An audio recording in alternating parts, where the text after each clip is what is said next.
अस्सलाम वालेकुम नाज़रीन, उर्दू क्रॉनिकल के साथ मैं हूं अफाक नज़ीर। बात करेंगे पाकिस्तान की बदलती सियासी सूरत हाल पर।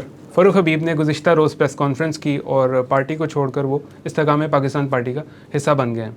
अच्छा, उस प्रेस कॉन्फ्रेंस का अगर मैं आपको निचोड़ बताऊँ तो उन्होंने 9 मई के वाक़यात की मज़म्मत की और उसके बाद पार्टी को छोड़कर इमरान खान पर इल्ज़ामात लगा दिए। मैं उनका ट्विटर अकाउंट देख रहा था तो 9 मई से लेकर अब तक मुझे कोई भी ऐसा ट्वीट नहीं मिला जिसमें उन्हें सारी सूरत हाल पर किसी किस्म का रिग्रेट हो और ख़ान साहब का वो दिफा करते हुए नज़र आए।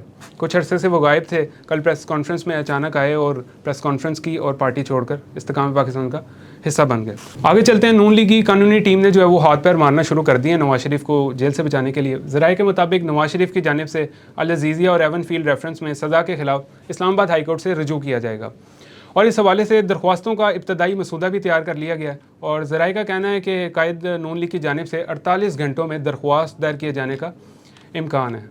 महंगाई की बात कर लेते हैं तो दुनिया भर में महंगाई की शरह में पाकिस्तान जो है वो तीसरे नंबर पर आ चुका है, 31.4% के साथ तीसरी पोजीशन पर है। इसी दौरान श्रीलंका जो चंद माह कबल दिवालिया हो गया था, वहाँ महंगाई की कम तरीन शरह यानी कि 1.3% पर खड़ी है। वाज़ेह है कि सितंबर 2022 में श्रीलंका में महंगाई की शरह 69.8% थी। पेट्रोलियम मसनूआत की कीमतों में कमी के बाद अब ये तवक्को की जा रही है कि पाकिस्तान में भी जो है वो 30% से कम हो जाएगी महंगाई।